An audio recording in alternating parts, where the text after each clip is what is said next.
Selamat siang kawan pajak, kembali kita bertemu dalam One Siner dari KPP PMA 1. Kita akan kali ini akan membahas mengenai pengembalian pendahuluan, sambungan dari series yang sebelumnya, pengembalian pendahuluan juga yaitu mengenai PPN. Kali ini kita akan bicara mengenai pengembalian pendahuluan untuk PPh Badan PMK 39 tahun 2018 yang sudah diperbarui dengan PMK 209 tahun 2021 kemarin. Dan sebelumnya kita halo-halo dulu ke dua narasumber kita yang tidak asing lagi juga di sini. Kita mulai dari yang paling vintage dulu. Silakan Pak Ali. Selamat siang Pak Cak, terima kasih Kak Sondang. Salam sehat kita semuanya. Oke, siap? Udah Pak. Udah. Cuman itu aja Pak. Oh, nanti tambah lagi kan? Dari senior biasanya. Oke ya, biar nanti kalian masih pada makan siang. Oh iya betul. Terlalu banyak. Iya. Itu baru di halo-halo Pak Ali. Oke, nah sekarang ke yang paling muda juga di antara penyuluh, silakan. Oke, selamat siang rekan pajak dimanapun Anda berada. Gimana kabarnya? Mudah-mudahan semuanya dalam kondisi sehat ya kawan pajak ya. Udah Kak Sundang gitu doang ya? Ya. Lebih baik ini kan. Nah, sekarang ini udah ada kira-kira 40 orang yang bergabung. Udah kalau bikin arisan kita udah banyak banget ini, udah cukup, udah rame, riuh ya. Nah, kawan pajak, sebelum-sebelumnya mudah-mudahan kawan pajak juga mengikuti yang 2 minggu lalu dan minggu sebelumnya itu mengenai PPN. Jadi 2 kali berturut-turut itu kita mengenai pengembalian pendahuluan. Beberapa case kita juga sampaikan, juga mungkin tips and tricksnya Pak ya, kasus-kasus yang sering terjadi di lapangan. Nah, kalau memang PPN itu sampai hampir ada 2 kali dilakukan, juga memang karena memang secara frekuensi itu paling sering ya, namanya juga karena PPN kan SPT-nya dia bulanan ya, jadi setiap ya dia LB dan memungkinkan wajib pajak bisa untuk mengajukan permohonan pengembalian pendahuluan.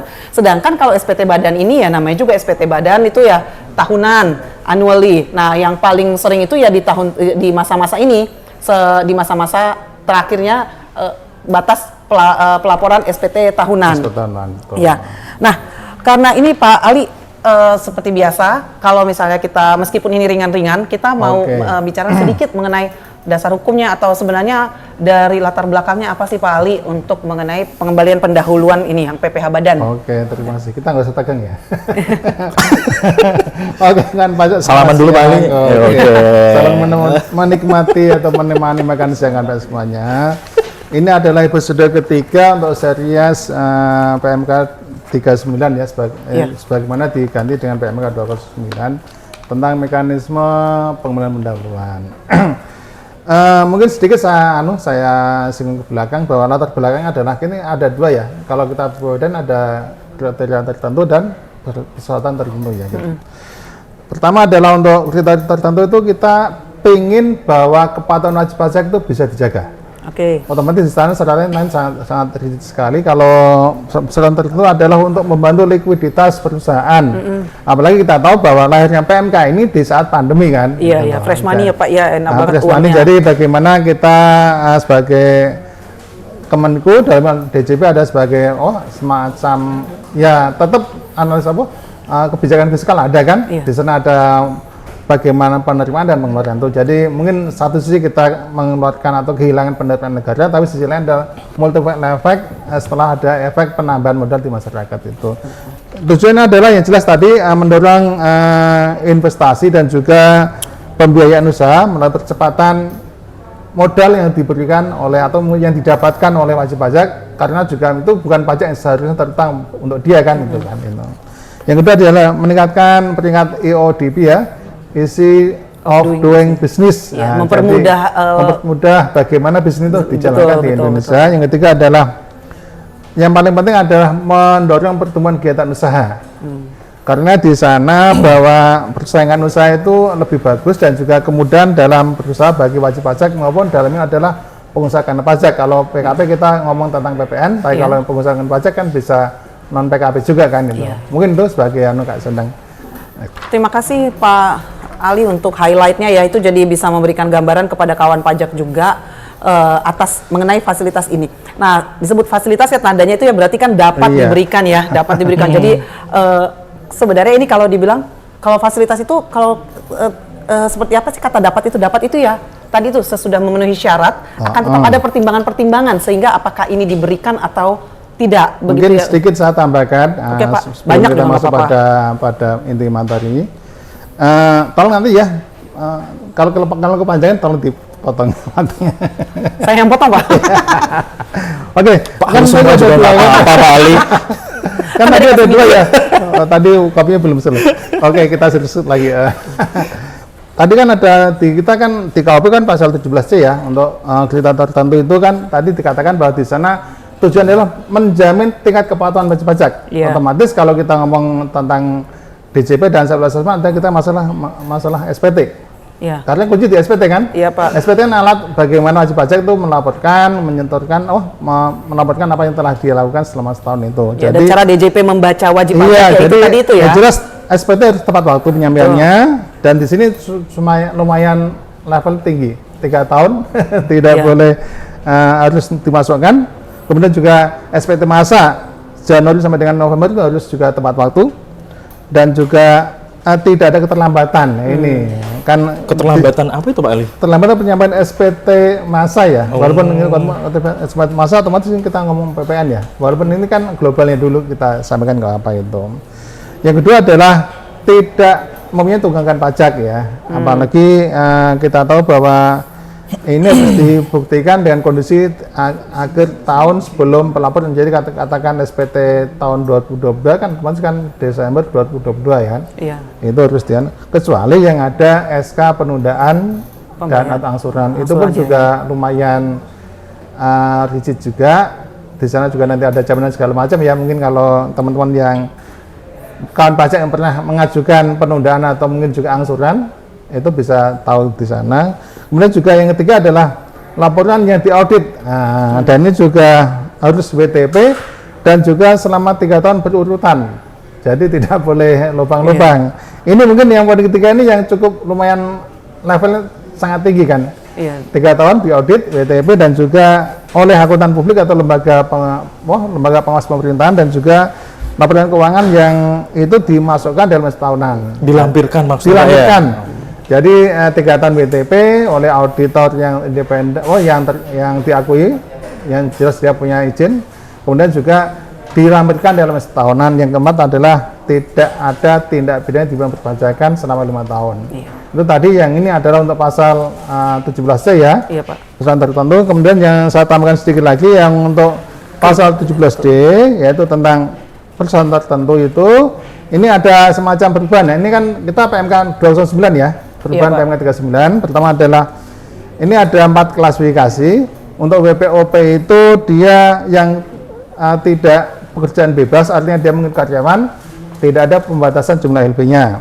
Oke. Yang kedua adalah untuk WP badan. Ini maksimum 1 miliar ya. 1 miliar, 1 Pak. miliar. Betul, 1 Jadi miliar. kalau tadi pertama untuk WPOP non pekerjaan bebas dia tanpa batasan. WP SPTLP badan 1M, kemudian juga WPOP yang punya kegiatan usaha, maka nilai LP SPT maksimal 100 juta. Itu yang Itu diberikan yang diberikan pesawat pendahuluan ya Pak? pendahuluan Maksudnya, ya, Pak, ya? pendahuluan. Yang keempat adalah untuk PKP ini sebagai ini yang jadi banjir PAP ya kita ya. Enggak Pembatasan banjir sih Pak. Biasa aja Pak. biasa aja. Biasa aja di sini kan Biasa kita ngomongnya aja, Pak. baik senyum-senyum padahal di belakangnya keringetan juga. Ini LPPPN untuk PKP maksimal 5 miliar sebelum 2M ya. Enggak Pak. Sebelumnya 1 miliar juga miliar, Pak. 1 1 miliar. Ini akibat tadi kembali lagi kita kan tadi ini PMK ini lahir pada zaman masa Covid. iya. Otomatis karena kebutuhan dana mendesak, likuiditas juga harus dipenuhi, maka ada extended dari 1M jadi 5M. Mungkin itu bisa mungkin globalnya yang akan Tapi Pak kita Ali pakai. kok penasaran ya, kalau misalkan dapat seperti itu tuh harus dengan keputusan gitu Pak ya dari KPP Pak ya? Oke, Apa- betul. Sedikit Apa bisa berlaku selamanya Pak? Nggak Apa bisa. gimana, Pak? Ngaku-ngaku saya dapat juga gitu ya Pak ya? Memang harus ada mekanisme pengajuan, kemudian diteliti administrasi, kemudian ada SK penetapan, dan juga kalau tadi kan di depan masalah SPT ya. Kalau tadi peserta 4 tadi kayak SPT-nya, kemudian tidak ada utang pajak, kemudian juga WTP-nya, dan juga tidak di bedanya itu ada salah satu yang tidak dipenuhi, maka bisa dicabut kriteria penetapan tadi itu, walaupun oleh undang-undang diberikan kesempatan BP bisa mengajukan lagi. Oh, jadi bukan kontrak seumur hidup. Bukan Bukan. kayak pernikahan kita. Jadi bukan kontrak seumur hidup ya. Jadi itu Namanya fasilitas kan? Iya, betul Pak, fasilitas. Dan itu tadi yang digambarkan oleh Pak Ali tadi sudah jelas ya kawan pajak ya. Untuk fasilitas namanya juga fasilitas. Tentu saja nggak semua wajib pajak Iya, pajak betul dapat. itu. Terus untuk fasilitas tentu saja ada yang harus dilakukan. Dan ya tentu saja juga kalau misalnya fasilitas ini disalahgunakan, di abuse alias abnormal use, berarti tentu saja akan ada sanksinya lebih besar daripada yang tidak mendapatkan fasilitas. Betul. Jadi seperti melihat cinta, jangan melihat dari yang bagus-bagusnya aja. Kalau melihat fasilitas juga lihat, ini fasilitasnya ini nanti kalau tidak dipenuhi syarat-syaratnya tadi, atau kalau misalnya saya membohongi, merekayasa, ini apa yang akan didapatkan gitu loh. Oke, enggak, ini saya bukan nakut-nakutin ya kawan pajak. Kita yakin kawan pajak yang sekarang menonton pasti oke. Nah, sekarang ini kalau misalnya kalau misalnya wajib pajak tuh kalau misalnya untuk teknisnya sendiri ya, sebentar, saya kasih tahu mengenai proses bisnisnya dulu ya. Proses bisnisnya sendiri sebenarnya seperti aneka permohonan lainnya yang disampaikan ke kantor pajak, itu sederhana saja. Wajib pajak mengajukan permohonan yang ada melalui SPT-nya, baru diproses di KPP, dan KPP akan memberikan antara hasil akhirnya adalah menerbitkan KPP ataupun tidak menerbitkan jika memang tidak memenuhi syarat atau dianggap tidak memenuhi. Kalau memenuhi pakai ada SKP, PKP. kalau tidak memenuhi maka lanjut pada pemeriksaan biasa. Iya, betul. Nah, 17B ya. betul Pak. Kalau misalnya ada kesalahan-kesalahan seperti itu kan ternyata ada aja ya Mas Eri ya. Betul. Yang hal-hal kecil itu bisa nggak Mas Eri ceritakan? Maksudnya secara teknisnya sebenarnya gimana sih wajib pajak bisa melakukan ini? Kita alami di lapangan. Iya. Pak, saya agak agak tersipu malu loh Pak. Jarang-jarang saya dipanggil Mas sama Kak Sondang loh. Kita perlu bersandiwara sedikit di bercanda di event ini loh, dipanggil Mas loh. Aduh. Baik, gini kawan pajak, jadi kita fokus ke pembahasan siang ini ya terkait dengan pengembalian pendahuluan. PPh Badan ya Pak ya, meskipun ada juga PPh OP yang kemarin di sekitar awal Juni ya sempat disinggung adanya percepatan pengembalian pendahuluan, tapi itu khusus untuk orang pribadi. Nah, secara umum untuk PPh Badan ini sebelum kita masuk ke teknis pengembalian pendahuluan, ini review sedikit ya kawan pajak ya. Jadi kan ketika SPT tahunan sekarang itu kan media penyampaian itu lewat e-form ya, e-form, dan di e-form itu kawan pajak menginput data-data seperti data laporan keuangan atau data penghasilan dan sebagainya. Ada juga lampiran-lampiran itu yang harus disertakan. Nah, intinya sih ketika wajib pajak nanti meminta pengembalian pendahuluan dengan cara mencontreng yang di checklist di restitusi pengembalian pendahuluan, nanti terlebih dahulu kami akan mengecek terkait dengan kelengkapan SPT-nya ya, karena memang untuk di e-form sendiri kan ketika ketika kawan pajak submit ini kan tanda kutip ya Pak, tidak ada penelitian dari pegawai pajak seperti itu. Kalau zaman dulu masih manual Pak ya, mungkin Pak SPT atau segala macam. Kan ada tenda. Ya, sebelum SPT masuk ada lembar checklistnya. Nah, kalau yang seperti ini yang pakai e-form itu dibalik sekarang. Jadi penelitian kelengkapan dokumen masuk dulu yang penting, tapi habis itu dicek dulu. Jadi seperti contoh nih, kelengkapan misalkan WP ini ada biaya promosi atau ada biaya entertain kayak gitu. Nah, tolong lengkapi dengan seperti dokumen daftar nominatif DAFNOM-nya, atau kelengkapan yang lain seperti yang wajib ada itu laporan keuangan, itu dicek-cek dulu kelengkapannya seperti itu. Ada juga yang menarik nih Kak Sondang. Jadi ketika, mohon maaf nih bagi wajib pajak yang merasa juga nanti mohon jangan diulangi lagi ya. Maksudnya gini, ada ternyata PDF yang disampaikan itu di password, sehingga tidak terbaca. Nah, kejadian seperti itu. Nah, itu tolong jangan seperti itu. Hilangkan dulu ketika mau di-upload di e-form itu. Artinya biar terbaca. Tapi kalau di password bisa masuk nggak di e-form?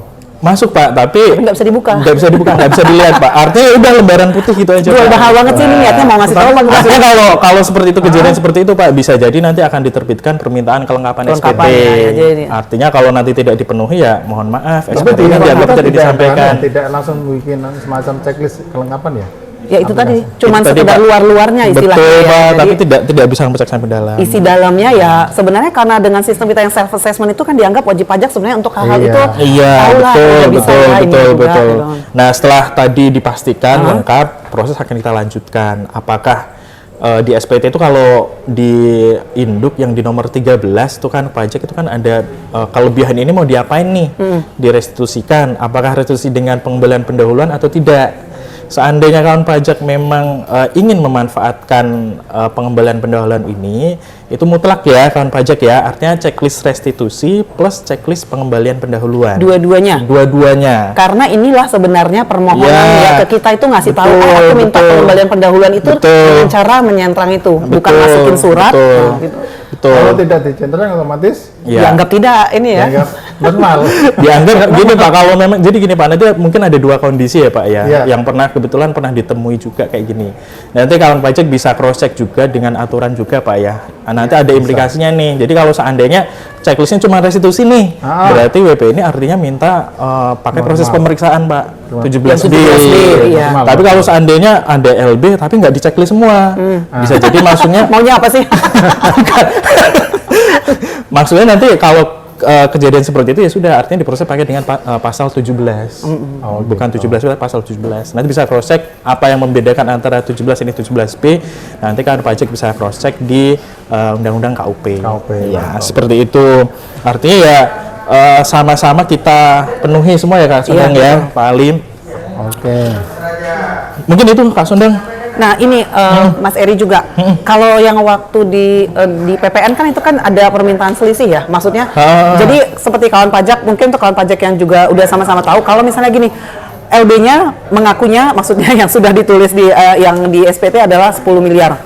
Ternyata pada saat dikembalikan pasti 10 miliar nggak? Nah itu kan biasanya kan ada yang enggak ya. Nah itu Betul, kalau di betul. PPN itu adalah faktur pajak yang belum dilaporkan Tapi ya. emang Kak Sundang pernah kan batasnya cuma 5 miliar Pak kalau PPN. Oh iya, tadi 10 miliar salah. Makanya dia suka saya DD-in gitu-gitu. Otaknya lebih cepat gitu ya ini ya. Oke, misalnya tadi 3 miliar gitu. Diralat Pak. Makanya itu. Dirawatnya setengahnya lagi ya. Jadi apakah udah pasti yang diminta oleh kawan pajak, oleh wajib pajak itu sejumlah itu, apakah sejumlah itu juga udah pasti akan diberikan jika dia memenuhi syaratnya yang tadi, yang di awal tadi itu gitu? Bisa iya, bisa tidak. Jika tidak, itu pas jika kapan, tidak, Pak? ya masih gini kawan pajak.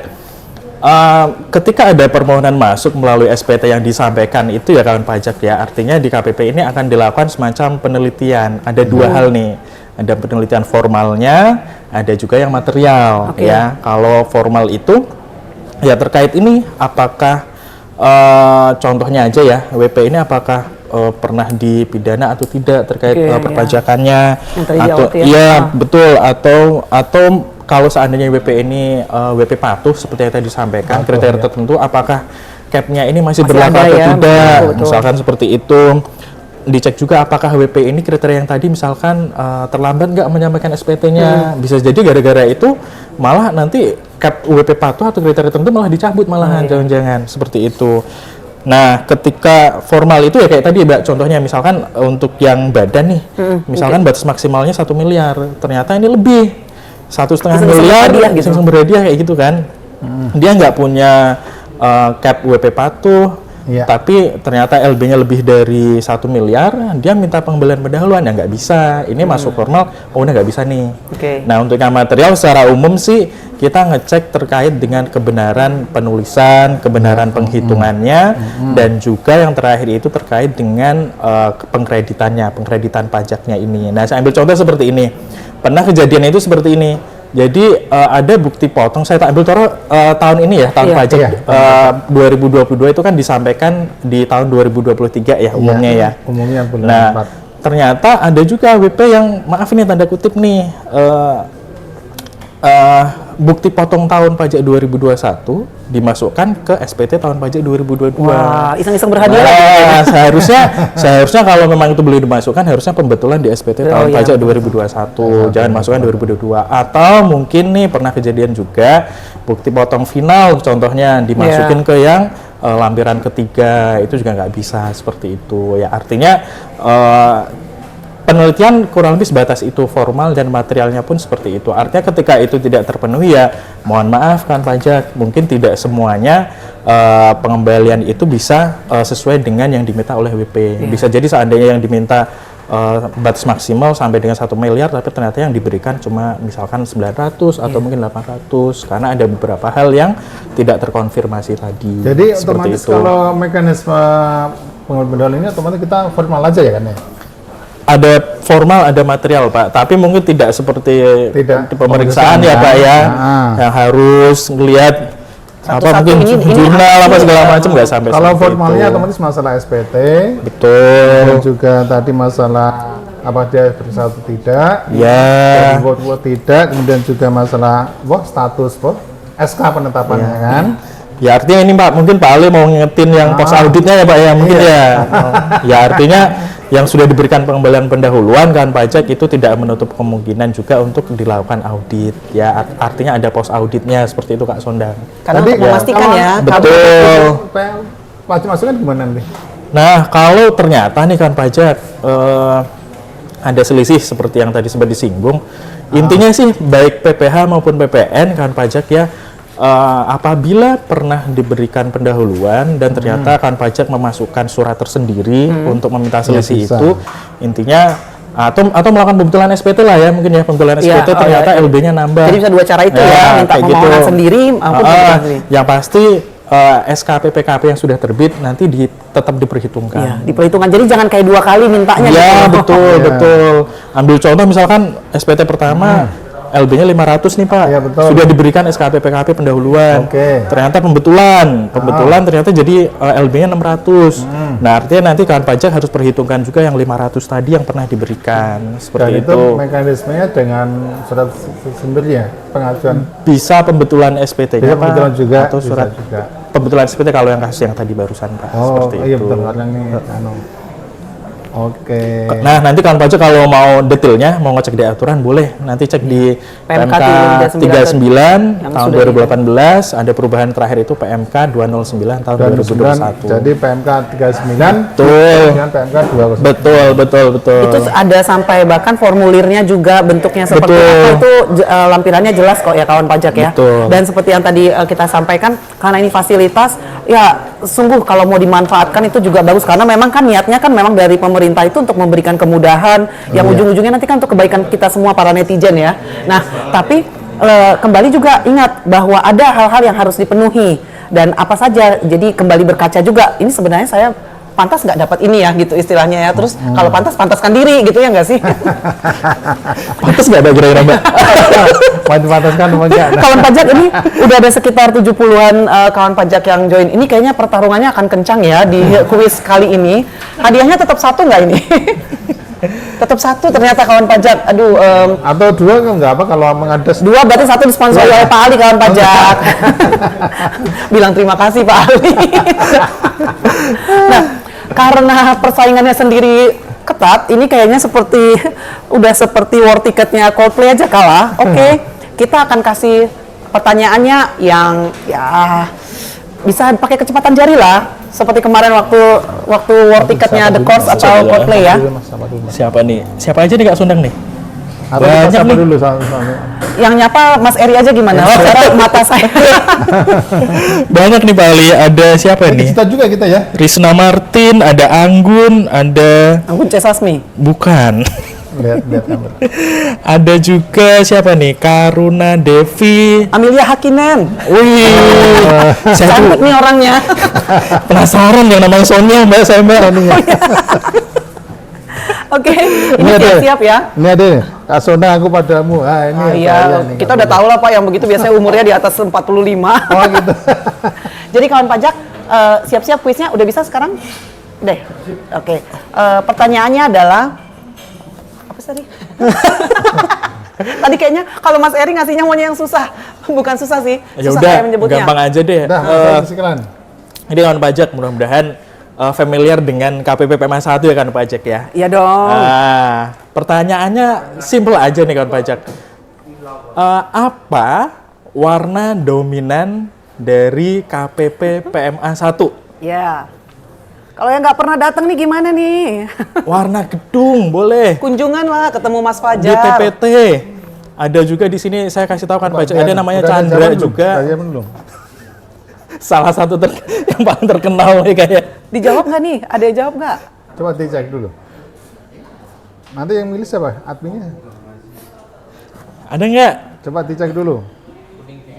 Nggak ada yang jawab pink nih, Blackpink para pasukannya. Ijo dari Pak Waridito Ori. Pak ini kayaknya salah KPP deh. Apa itu? Warna hijau. Oke. Kayaknya kita bisa pilih Pak. Ini yang milih siapa? Ini yang milih ini. Yang milih tim di belakang dong Pak. Oh, Tim tim kita yang belakang. sangat canggih di belakang. Kita di belakang mana ya? Kita terima baca. Yang di depan kita terima baca. Jawabannya tentu saja kawan pajak adalah untuk yang udah pernah kesini ya. Ini nih kuning biru seperti Mas Eri dan meja ini dan kursi ini dia sangat melambangkan warnanya KPP PMA 1. Dan kita akan berikan kepada yang cantik atau mungkin ini nama istrinya jadi ya, Diana Khairunisa 22. Oke, selamat untuk Bu. Diana. Mbak. Kayak Starbucks kita mainnya.